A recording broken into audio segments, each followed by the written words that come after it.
எனக்கு பதில் சொல்லுங்க. வா இங்க வாங்க. படிக்கட்டு தனியா ஏறலாமா? படிக்கட்டு ஏறது தப்பு தானே?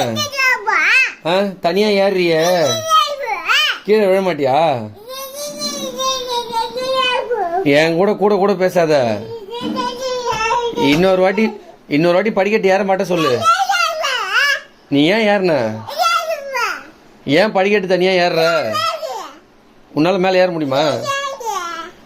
தப்பு இல்லையா அது? படிக்கட்டு ஏற மாட்டேன்னு சொல்லணும். படிக்கட்டு ஏற மாட்டேன்னு சொல்லணும். அதுக்கு படிக்கட்டு ஏற மாட்டேன்ப்பா அப்படி சொல்லு. உன்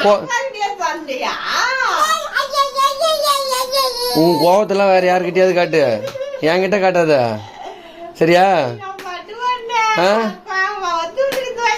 படிக்கட்டு ஏறக்கூடாதுன்னு சொல்றேன். ஏதாவது ஒண்ணு விழுந்தினா யார் பிடிப்பா உன்ன? இனிமேல் ஏற மாட்டேன்.